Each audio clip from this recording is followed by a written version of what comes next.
Broj 1. Nuklearne elektrane i njihovo propadanje. U seriji je prikazano da je kompletna svetska infrastruktura propala. Ne samo propala, nego je nestala, dezintegrisala se, nema joj traga. To jeste opravdano, jer metal rđa i propada. Vegetacija raste preko svega i posle više od 3000 godina jako malo struktura i građevina koje čovek napravio bi bile vidljive, a kamoli prepoznatljive. U roku od nekoliko dana ili nedelja od opšteg okamenjivanja, većina elektrana, naročito termo i nuklearnih, bi doživele totalni kolaps i eksplodirale bi. Bum! I ode vinča u vazduh. Sad vas već čujem kroz ekran. Čujem vas kroz ekran kako kažete. Ovo su prikazali i ovo su objasnili u spin-off mangi Objakuji. Da, jest. Rei, robot iz te mange, vidi iz svemira kako elektrane gore. U mangi imamo kadar gde se jasno vidi kako elektrane gore širom sveta. Termoelektrane bi samo izgorela. I to je to. Ono što jeste zamerka, šta bi bilo sa nuklearnim elektranama? U svetu postoji 450 nuklearnih reaktora. I od toga 37 ih je u Japanu gde je radnja smeštena. I sad opet vi biste rekli, nuklearne elektrane imaju automatski sistem zaštite. Da, imaju, ali jako mali procenat. Većina reaktora nema rešenje za scenario kao što je u Dr. Stonu, gde svi ljudi magično nestanu i prestanu sa održavanjem. I eto ti Černobilj. Možda ne bi bilo kao 450 Černobilja, ali bilo bi blizu tome. Takođe, uranijum se raspada stotinama hiljada godina i ulazi i u zemlju i u vodu. Ne bi bilo nerealno pretpostaviti da bi većina zemlje bila pod velikom radijacijom, što bi onemogućilo život kakav danas znamo. Naročito za astronaute koji su prikazani kako silaze na zemlju i ponovo grade civilizaciju. Japan bi bio potpuno neprikladan za život, kao i Evropa i Severna Amerika. Broj 2. Preseksualizovani likovi. Svi vole da vide lepo telo. I muškarci i žene. Budimo iskreni. I anime serije uglavnom imaju seksualizovane likove. Ja znam da većina muškaraca voli anime serije gde su likovi, I vi ćete sada kažete, evo je ova žena, vidi kako se buni bez veze. Ali nije tako. I ja volim da vidim zgodno muško telo, pločice i to, što da ne. Šalu na stranu. Pogledajte Rei iz Evangeliona. Ona je savršena vajfu i nije preseksualizovana.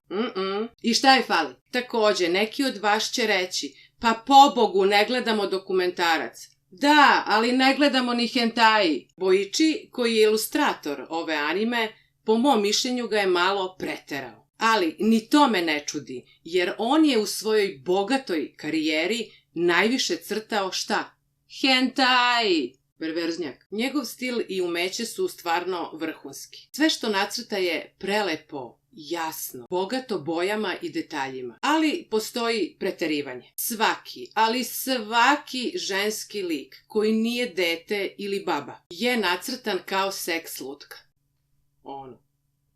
A 95% muških likova su nacrtani kao Apoloni. Takođe ima par kadrova koji kao da su crtani za hentai. To je kadar kada Senku daje lek Ruri. Pogledajte. Takođe i kadar kada Homura liže šećernu vunu. U mangi je to, ako ćete verovati, još naglašenije nego u anime. Teško je naći poglavlje bez 3 do 5 prenaglašenih poza. Kako žena, tako i muškarac. To je ono što je prenaglašeno i što oduzima od realističnog, naučno-edukativnog karaktera serije. Sad ćete vi opet reći, sve anime imaju sise i dupeta. Pa imaju, ali ne u ovolikoj meri. Boichi pretera ga, brate. Broj 3. Nagla promena glavnih likova. Serija započinje sa 3 glavna lika, kojima se pridružuje i 4. koji će postati antagonista. Gradimo ih, razvijamo prvih 3-4 epizode i onda ih bacimo u zapećak. Taidžu i njegova vajfu odu kod Tsukase da budu špijuni, a Senku ode sam u nove ratne pobede. Ipak postoji razlog zašto je mangaka napravio ovako naglu promenu likova.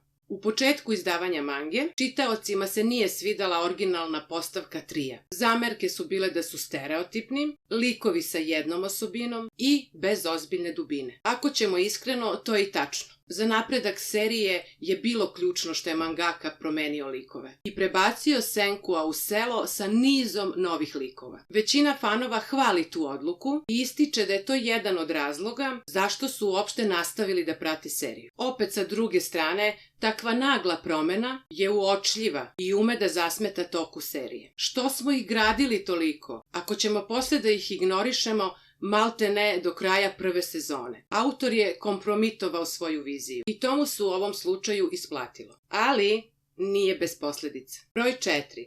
Tsukasa je nerealno pametan i jak. Sad, Tsukasa, čovek koji jednim udarcem može da ubije lava. A čak nije ni glavni shonen ove anime. Na stranu što je suludo fizički jak i spretan borac. Istina je da postoje izuzetno jaki ljudi koji su prirodno talentovani za borbu. I Tsukasa je prikazan kao izuzetno utreniran borac sa godinama iskustva. Ono što jeste ovde nerealno je to što je on prikazan i kao izuzetno inteligentan. Kada je on to prikazan kao neverovatno inteligentan? Pa za početak njegova ideologija i vizija za novi svet ne bi mogla da dođe od nekoga ko je prosečan. Njegova želja za novim svetom pokazuje poznavanje istorije i sociologije. I on generalno ima dobre ideje, bar u načelu. Ali ono što ga zaista prikazuje kao nadprosečno inteligentnog je činjenica da može da se nadmeće sa Senkuom i u misaonim igrama i u strategiji. Ne zaboravimo da je Senku hiperinteligentan, 10 milijardi %, do nerealnih granica, genije nad genijima, jedan na svetu takve inteligencije. Da bi to postigao, Senku je prirodno nadaren, a osim toga, od rane mladosti on uči i čita i razvija svoje umne sposobnosti. Čitav život. Zamerka je da jednom takvom umu ne bi mogao da parira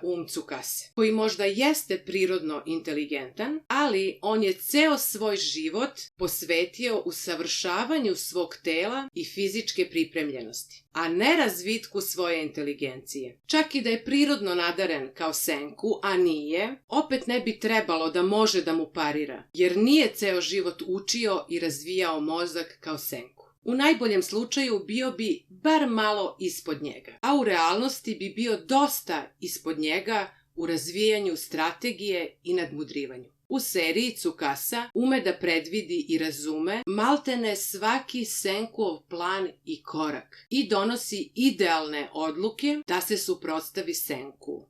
To je nerealno. Broj 5.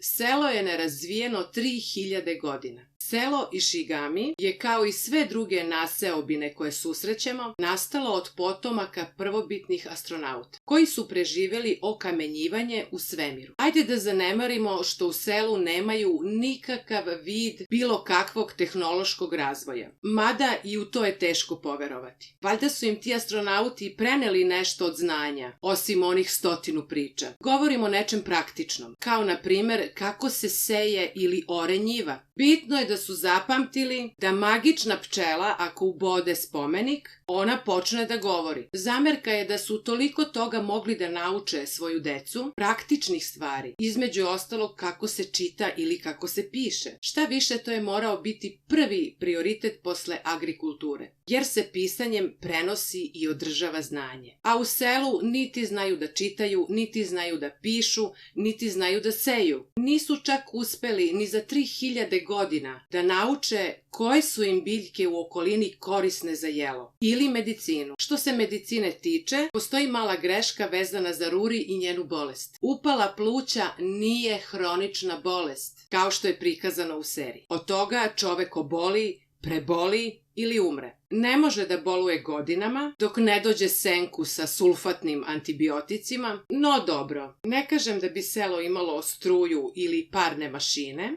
ali za 3000 godina bar su mogli da shvate da ako seme staviš u zemlju, da će nešto magično da nikne. Pišite mi u komentarima šta vi zamerate Dr. Stonu i da li smo mi bili previše sitničavi u našim zamerkama. Zanima me vaše mišljenje. Ako vam se svideo video, like, share and subscribe, Pratite nas jer će biti još zanimljivih sadržaja. Pratite nas i na društvenim mrežama. To je sve za ovaj video.